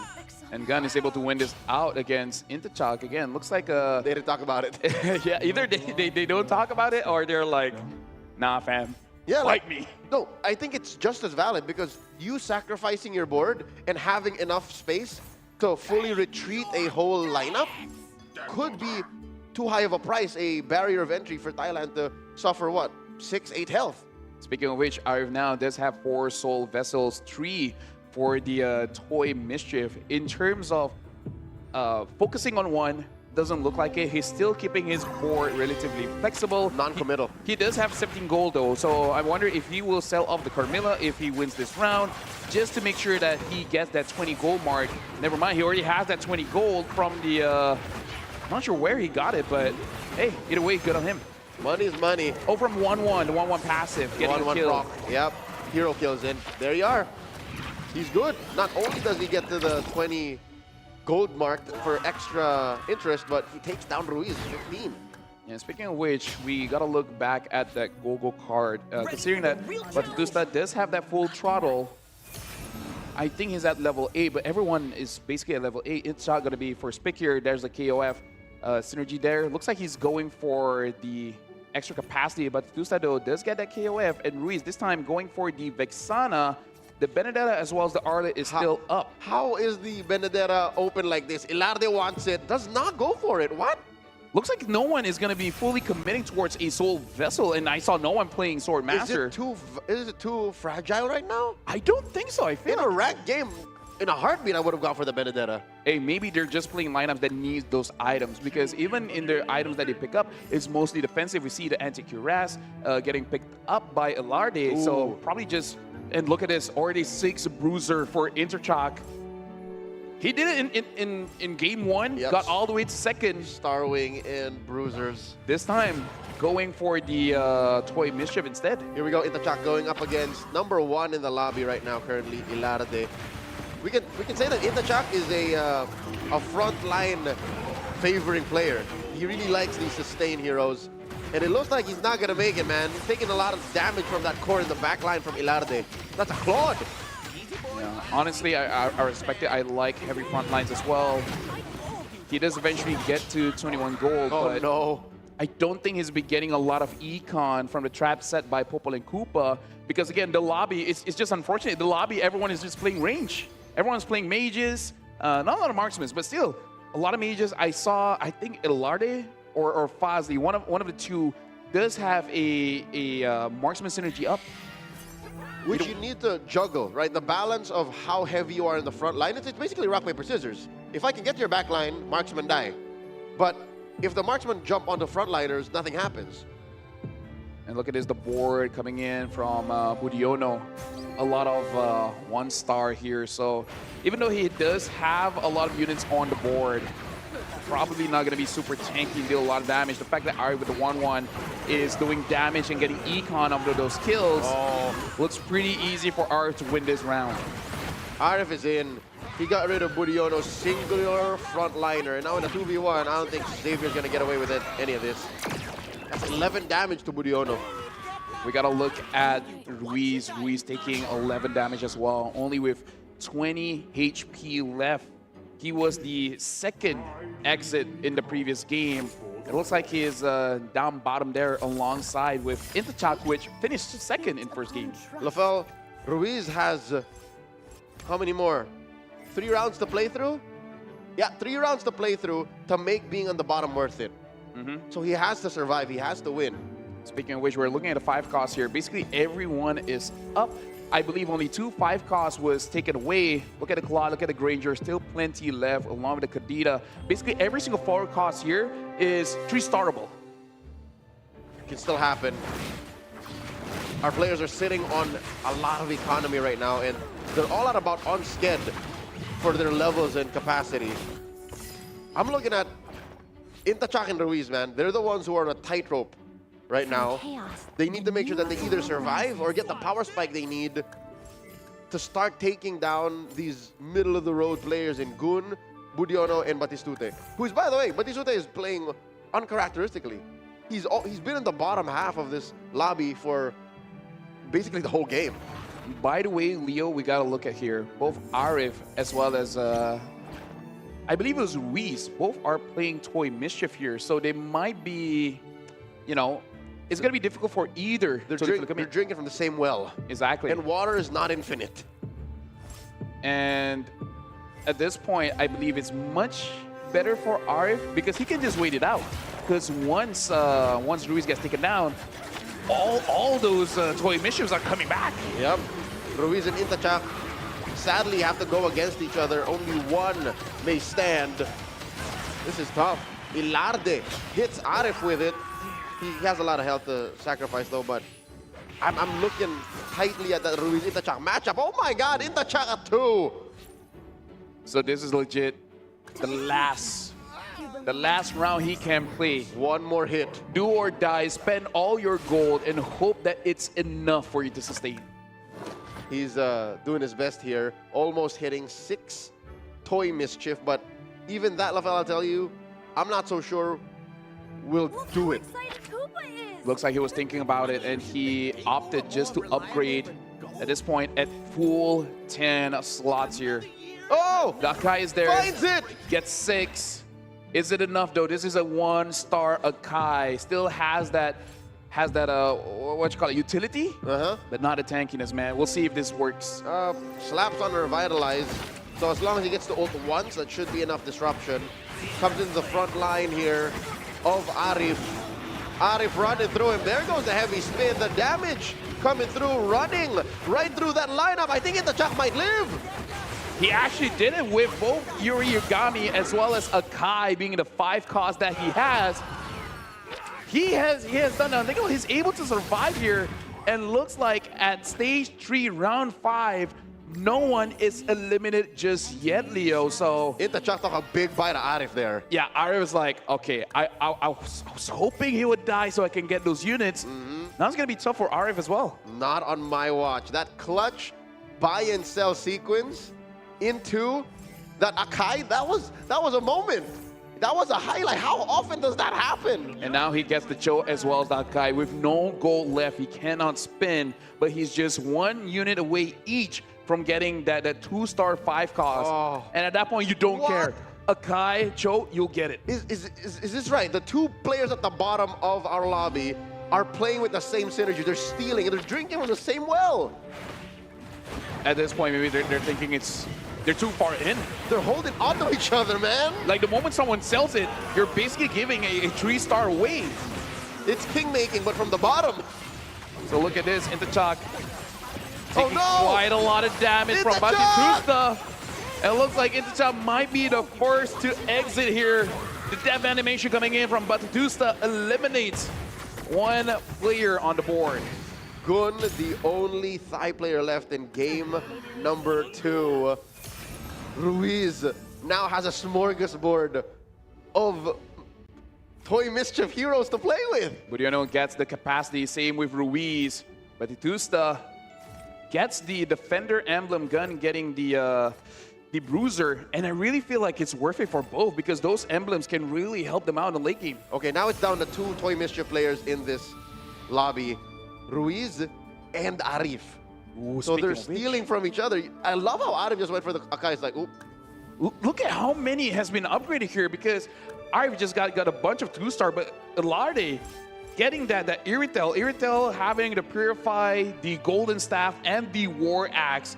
I gotta say, Ilarde's board right now looks very scary. And now we're looking at Fazli playing Mage Stargazer along with Beyond the Cloud. 66 stacks on the Beyond the Cloud. Yep, and that's a carry Valentina. When we last checked in on the player who was playing Beyond the Clouds, that was Batistuta from game 1, he had less than 60. And that was the ultra late game. That was late stage 4. Yep. And we still have 7 players this late into the game. He had 55, if I believe correctly. And look at the damage coming in from Ilarde. And ends up taking down Budiono. That's the 2nd exit here. So it looks like Intachak and Budiono is not going to be playing anymore for game 2. Down goes another player. We're left to 6. Number 1 still is Fazli. Following closely is Ilarde. Ruiz able to stay alive. So you're still looking at 2 Toy Mischief players, Arif being the other. Ruiz is, he's sticking to his guns, like he's not really changing anything. And you can see that most of the players here at stage 4, round 2, completing their carries to 2 stars. No 3-star just yet. We're looking at the board of gun here, having the Granger at 2 stars, same as Terry. Probably looking for the Yori Yagami. Yeah, it's another 8 synergy Metro Zero. At least 8. Yep. Right, we scroll down, it might be 10. Speaking of which, Gun having 6 Glory League and Metro Zero. Yep. This should be the height of the strength, but oh my goodness, taking a lot of damage. This marksman lineup from Ilarde is too much. Lafel, you were bawling over that Iritel, but the others, the other heroes were actually more painful. Down goes Gun. Amazingly enough, do you want to call this consistency being at the same placement as the previous game? That's right, he ended at 6-2. So now we're at the creep round here at stage 4, round 3. At this point, you're basically locked in the synergy that you're at. We're looking at the 5 costs here. Only 3 left for Akai, 4 for Yori Yagami. So it looks like we're not going to be seeing a 3-star. But look at that Granger with that loss. All the Grangers are free. 14 for 14 are in the pool. No one's playing Granger right now, which is, again, odd to say, but he just does not fit in. He's a Swiftblade Glory League. Neither we see a heavy focus on in the remaining players looking for that synergies. Yep. Especially considering the fact that he's kind of a sitting duck. If your front line can't really front line, right? Yep. At least Which is weird because it demands a front line. Exactly. As a Claude, you're kind of self-sufficient. So this is where we see a difference of the forecast here. Speaking of which, Batusta with 6 Star Wing, 4 KOF, and with the emblem, able to push the defender up to 3. Probably hoping for one more level coming up to complete the defender to make sure that your front line is as sturdy as it can be. Ruiz holding on for dear life. If he can win against his, oh my God, teammates mirror, he should be fine. Yeah.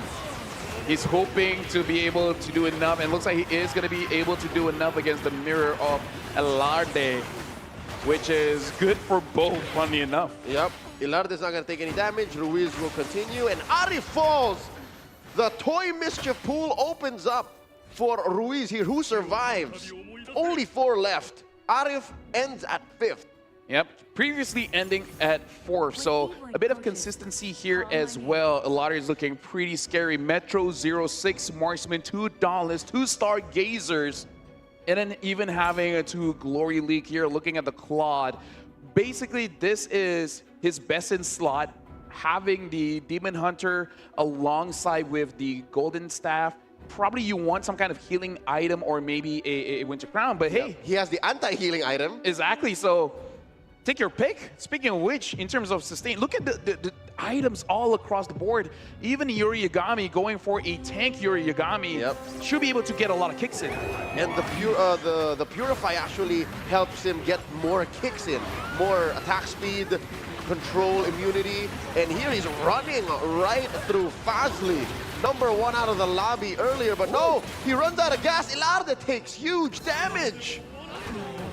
And this becomes the age-old story. Which one is the true carry? Is it the mages or is it the marksman in that game? Fazli with that Kadita. The Kadita was able to outplay. Speaking of which, Akai looking pretty strong here with 4 kills. Ruiz survives the top 4. But Tuta and Ruiz can only take 1 more loss. And that round is coming up now. Can they make it through to stage 5? A chest opens up. Look at this. Batusta is doing an insane rotation. He sells off the 2-star on the Saber as well as K. He's looking for a 3-star here. He's even selling off the Arlet. Oh, he just wants that bare Arlet. No, he wants to get the Freya, which is one way He does not have the goal. He's selling Yorigami. He's spending everything. And he gets it. 3-star Freya. A KOF 3-star Freya. He made the call. We gotta see if it's worth it. It's him and Fazli. He cannot lose against Fazli. He loses against Fazli. All that he did would be for naught. And it's working out. Dude, Freya is insane, and this is a KOF Freya, but look at that. Godlike for the Valentina. Fazli was able to minimize the damage, but look at that. Still, the Freya took a lot, but it was worth it, man. That rotation was insane. Ruiz and Batistuta is going to be for Spig. Ruiz gets the KOF. Batistuta wants more slots here. Elater gets that Oracle, and Fazli ends up with a defensive item here in the Anti-Cuirass. All right, we were too preoccupied with the Batistuta versus Fazli matchup, which was, again, such a feel-good moment because that shuffle, you know, the buy and sell paid off. While Team Philippines, they got a little cheeky. You know what happened? What? It was a 0-0. They were able to survive because Ilarde won, Ruiz stayed at 5. Okay, I did not notice that, but yeah, good call coming in from Leo for catching that. Right? Because that's the only way that could have made sense. Something that you can take note. Looks like if you're playing rank, going for a bruiser is going to be relatively safe. What happened? I guess the lobby caught up. I think Ilarde did, in effect, eliminate Ruiz. Oh, wait, yeah. Okay, so that puts Ruiz at a top 4 finish. It's still, this is a pretty good comeback, considering both ended up losing first. Ilarde, 1 HP left.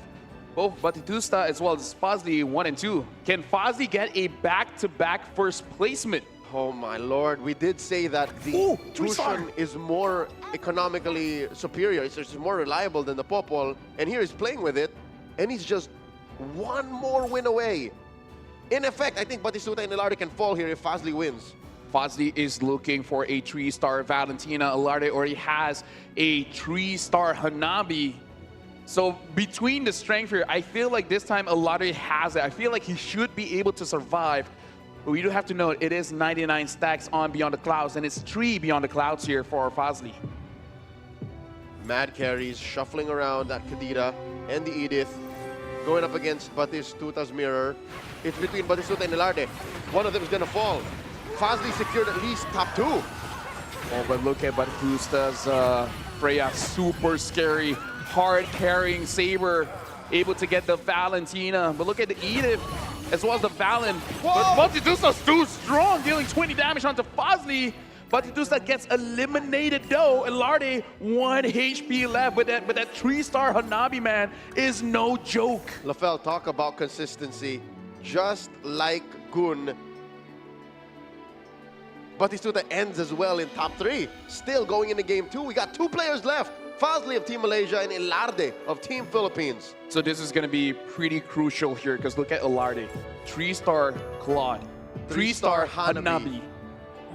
This, unless you eliminate them quick, I don't see how Fazli can take down Ilarde. Ilarde could have a pretty big comeback from a number 8 finish, potentially getting number 1 in game 2. That's right. And given that we are in stage 5, Ilarde's doing it! There's a lot of damage coming on the Valentino, no! Clutches it out. Fazli wins back-to-back number 1 placements.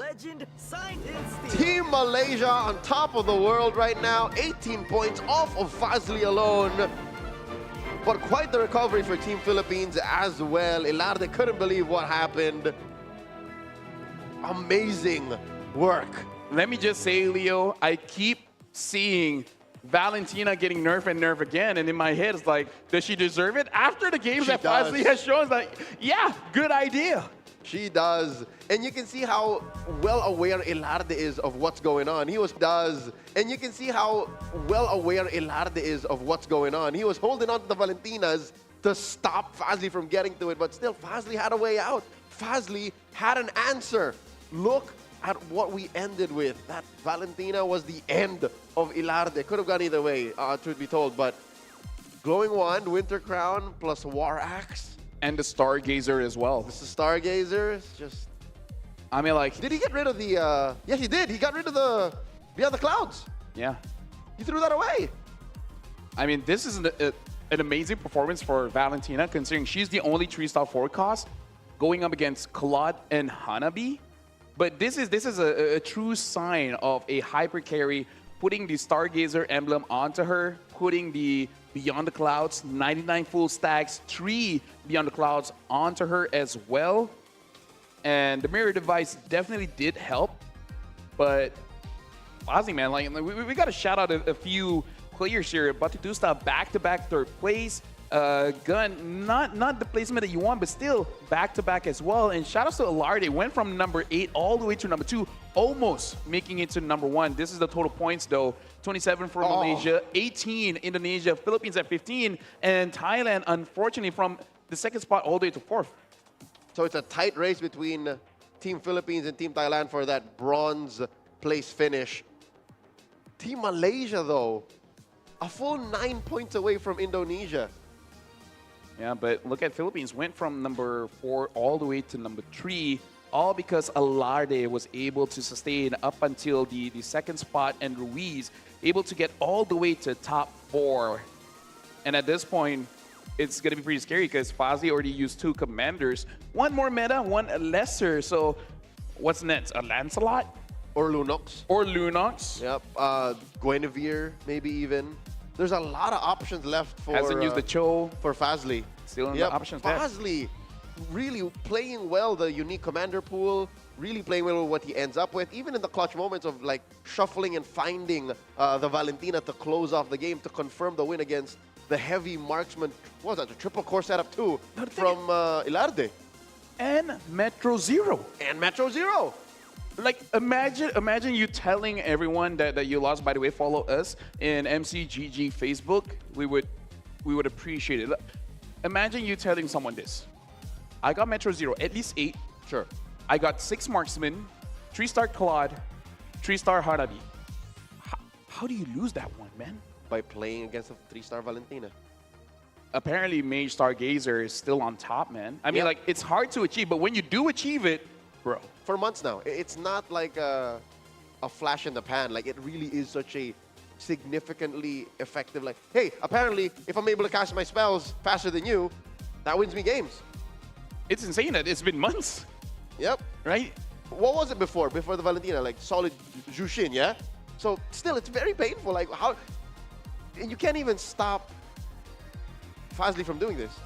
It's one thing if you say it was like a kill hard carry. It wasn't even. You don't need a 5 cost. You need a 4 cost at that point. But I do have to say, 4 games in a row, Fazli does get that Valentina. I wonder if their strategizing is like, let's not give him that. But then it comes to the point where he's going to get something else. Yeah, Ilarde tried. You saw him hold onto the Valentinas so that the system would find it harder to give Valentinas over to Fazli. But again, Fazli just moved fast enough. He made the right decisions. Imagine having that kind of mental acuity and agility to go, yeah, let me sell this, get rid of my whole Beyond the Cloud synergy, even after building up a solid damage source. Perfect. I have enough economy. Go triple star Valentina, whatever, random Alucard. And then that's the thing, right? That's where luck definitely does play into the game, because we saw both players try to manipulate the pool a little bit, but somehow Fazli still got it. In a world where he didn't, Ilarde would have been number 1. I think that's what makes Fazli such a dangerous athlete here in the realm of Magic Chess Go-Go. Is, yes, luck is a big part of the game, yes? Everyone will agree. The community knows that the best players who are able to mitigate luck are the ones who win, and that's what Fazli did here. 2 games in a row now. Speaking of which, one of the commanders we did talk about is the Cho. So despite the nerf, now basically winning or losing, you get the same amount of gold. Yep. He's still going for it. Ilarde going for that Aurora, and Batistuta this time with the Yuzong. The only Yuzong on the board here. Yeah, Budiono with that Guinevere, another good option for economy commanders, and Ilarde with the Aurora. So basically everyone here is playing Econ. Yep, it's an all Econ spread for the first time. I mean, at this point, we like the nerfs aren't enough, right? No matter what you do to the econ commanders, they're still gonna be king. And here's my guess why. All right, I'm just theorizing here. We'll let these athletes go through their early synergies. The reason why is, when you look at it, at the core of MCGG, health is also a resource. I agree. So at the end of the day, health is also an economy. By playing a combat commander, only if the stars align very specifically, will that kind of damage output be better than just straight up getting resources. Speaking of which, I saw Interchak on this Lunox actually picking the Moscow power card. So getting 2 gold, sure, but getting those heroes, the 1 cost, 2 cost, 3 cost, and 4 cost, should be pretty good on the Lunox, considering you're gonna have, like, you know what your 4 cost carry is gonna be if you even want to invest in it, right? So pretty good opener power card from Interchak. Damage here taken by Arif. We're seeing Gun go ahead and hand his teammate from Team Thailand here extra 5 damage. So yeah, Thailand of the 3 teams is the one that doesn't mind. Like, it's gonna happen. Speaking of which, I do want to see what Interchak has got from the Moscow power card. But Batistuta having a pretty solid opener here with the Atlas Matilda building up the Star Wing, even having the Uranus to activate that defender. Overall, a pretty good start. Yep, it's solid. It has a good front line and eventually has good DPS. He has time to pivot, is what I'm trying to say. He can take this all the way up to maybe stage 3 before he has to make big decisions. Larde opening up a bit, using the Aurora. So trying to trigger the passive as much as he can. He even took the Aurora power card. So every 2, he's going to get a lot. Ruiz gets taken down here a peg. I really don't like Soul Vessels when there's no plan behind it just yet. I think that's what he's doing. He's sitting on his hands. And Fazli, another Soul Vessel opening. How does he get this like 3 games in a row? I mean, like, he doesn't have to commit to it, but he always gets a pretty good opening. Staying at 100, he's not going for open fort at all in the previous 3 games. Nope, he can sit on a win streak incentive. Let's see now how Budiono goes up against Ilarde. Oh, interestingly enough, Ilarde is going for open fort too. He's accepted his fate. Yeah, and I feel like it's completely acceptable as an Aurora. Just don't spend, you know, let your heroes be there for a while. Level up, maybe up to level 7, and at that point, then you start to equalize. Yep, you gotta not panic because it's counterintuitive to play the game, right? To keep losing and to not buy anything. It's a game about winning and buying things. Yeah. You know what I mean? You want to lose first, you can win later. Speaking of which, there is a Granger and a Valentine on the board, but Ilarde, I don't know if that was intentional. He skips it. Goes for the anti-heal. The Valentine instead goes to Gun. Ruiz locks in that Granger. We did talk about how Granger is a weird hero choice in the current metagame. What's Budiono going for? Okay, the BFB. Well, Gun does get that early Valentina, so Fazli's probably looking at Gun and like, hey. I like that. Hey, that's for me. That's mine. Hey, a bit unfair. But either ways, yeah, pretty interesting choice, Ilarde. I want to see the, what does he go for that he opted for that heal? Because is everyone playing Weapon Master? I don't think so. Maybe that's going towards his late game plan. True, Yeah. true. So, DPS, so you want to counter regen. We're watching Budiono going up against Ruiz right now. And already, Ruiz has pivoted. I'm glad he did, because you can't sit on your hands and play Soul Vessel with nothing to go for. He will still lose, though. Budiono takes this. But I think he has a pretty solid opening here, because I saw the Granger as well as the Claude. So if he already has at least 2 Glory League, he has quite the comp that he can play around. It's a work in progress, but we have yet to see the results come through. Budiono, Fazli on top of the lobby right now. No damage taken just yet. Batistuta sitting on a streak too. He's sitting on rather Stargazer, Defender, and Starwing. Starwing. Like, this is okay. Again, he doesn't have to make big decisions till later. After this, it is going to be the creep round. It looks like it is going to be a purple Gogo card.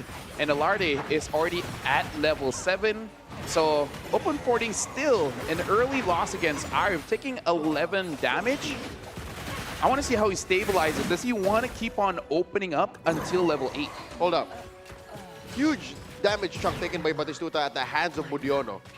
That should have been a decision that they made as a team. Oh, yeah. Honestly, there are clips where Budiono kind of forgot. like legit. He's like, oh, sorry, man. I forgot. Oh, we have player cams on Batistuta. It seems like he's okay with it. Yeah. It seems like it was according to plan. On that clip, he said the same thing. Okay, so maybe Batistuta's just a nice guy. Gak apa-apa sih. It's okay. It's okay. Gwenchana, it's okay. Gwenchana, it's okay. Speaking of which, now we're seeing Batistuta here. This is the advantage of going for the Yuzong, already getting an orange card here. Sitting on scavengers too. Yeah. Free economy. It looks like he got the golden era, which gives him 3 free shop refreshes and 5 additional free shop refresh each time you upgrade the commander. And considering that he's starting at 6 year, he will get a maximum of 4. 4 free refreshes. Exactly. In the course of the game, if he survives. If he survives. Considering the fact that he is 78 health, pretty good chance. He's going to get at least 3. At least 3, correct. At least 3. We got eyes on Ilarde here, bottom of the lobby. Has Luminexus, or rather Starwing, building up the fighters. I'll be honest with you, Lofel, like, I don't know what the man is thinking. He got his hands on a Freya, yes, but where's he going with this?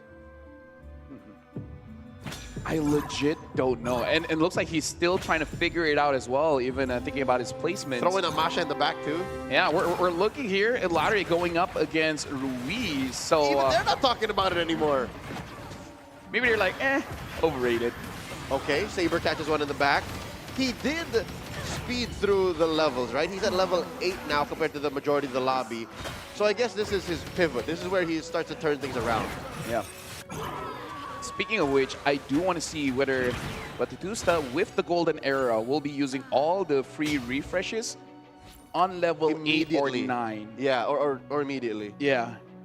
Because even in my head, I really don't know. 8 makes sense to get the